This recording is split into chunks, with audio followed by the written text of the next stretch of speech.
Alright, so Genlock Episode 2. Whew, what do I have to say about this episode?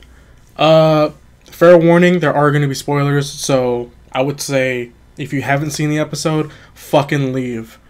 Because this is a fucking great show, alright? This episode was really kind of tugging at my heart a little bit.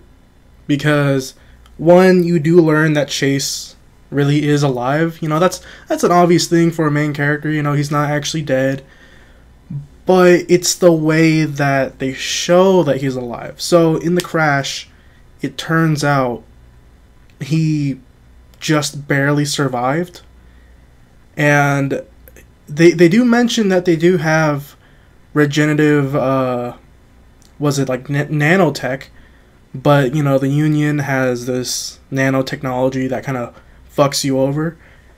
And he got infected with it, and his body looks like this.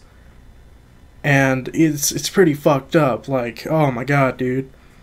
But, you know, him and his girlfriend, or his ex-girlfriend, ex-fiance, whatever the fuck she was, she's kind of mad that he hasn't contacted her within the 4 years. But, you know, he was working in secret, and that's understandable. But the thing was, though, I didn't really care about the relationship in this episode. In the first episode, I was all about it. But after, you know, the 4-year thing passed, I was like, that's kind of a hurtful thing. What did hurt me, though, was that his best friend sees him in this state. And they just have, like, they try to have, like, a regular conversation. And you know how hard it is for his best friend. Like, those two are close, dude. And you can see it within, like, the way they look at each other, the way they interact. And it hurt me more looking at them, like, interact. And I was just like, man, fuck, dude. I'm kind of sad now. Like, if I saw my best friend in that state and he was still alive, like, I would try to play it off. But deep down, I'd be crying like a little bitch. Let's see. So, they do explain the technology in this a lot. Well, not a lot, but they do explain what the technology is. And the mechs are called Hollands or something like that. I'm gonna call them holodecks. But the holodecks are, they don't have a, so in Gundam you have, you know, the mech pilots inside of the mech, or, you know, like most the mecha anime. This one, they go through Neuralink, and that's basically what it is. They put the compatible users inside of a pod, and by the use of Neuralink, their brain is basically transferred inside of the robot, and they can control it as if it was actually their own body. And I think that's really freaking cool. So, you know, Chase has been living in a mech's body for like the longest time, and it's just a really interesting technology. They mentioned that Madrani, I think that's her name, you know, the yellow suit girl, that, like, you know, she's the second mech pilot, obviously. And what I like about her character so far is that she takes herself very seriously, but she's also sort of calm. And when they tell, when they tell everyone that she was the second mech pilot, everyone looks at her and she looks uncomfortable. It seems like her character doesn't like the attention. She doesn't like attention at all. But it also may be for the reason of, you know, what you find out earlier, or not earlier, of what you find out later about her. But it does seem like she does have, you know, an attention, like, she just doesn't feel comfortable with the attention. So for the new characters that could pop in, which means McLeod, Ida, Sinclair, and Valentina, you can absolutely see what kind of personalities each of them have right away. And it's also apparent in the way that they, you know, sit. You know, Valentina looks like she's really just chilling out. Like, she's just like a cool chick. She tries to act cool. Ida, he's actually just the guy who's chilling out. Like, he's really got nothing better to do. McLeod sits like L, but I think that's just because she's very excited and ready to jump at any moment. and let's see, Sinclair stands away, fidgeting with his coin, and let's see, Madrani, she distanced herself away from the other team, but it's you can just see that they have a different personality in just the way they sit, the way they like if in this one image you can see just how different each of them are. The suits are really freaking nice, and as you guys know, purple and green are my favorite color, if you haven't already guessed.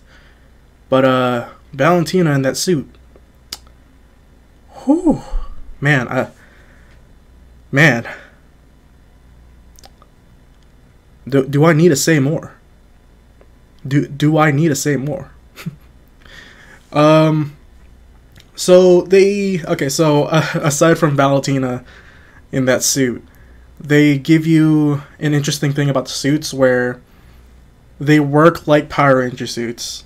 Like, you know how when a Power Ranger gets shot and they take no like physical damage?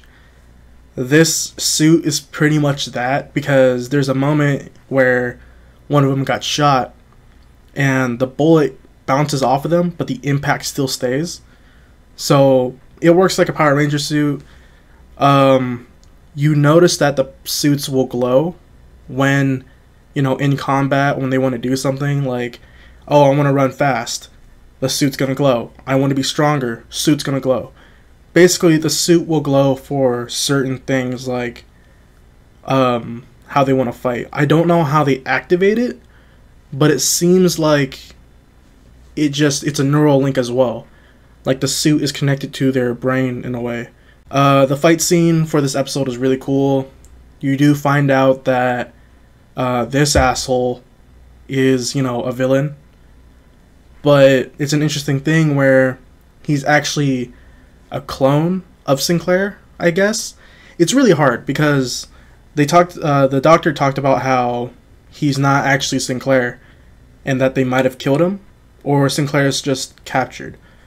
But yeah, the fight scene was really freaking cool, and the doctor himself is a great character. Like, he seems like a kook, he seems like a crazy doctor, but in reality, he's a very caring guy. Because like, there's the moment where Chase is talking to his best friend. He says thank you before he leaves, and the expression on his face, the way he whispered it, it was just, he cares. Like, he really does care about, Chase's well-being as well as everybody else on the team.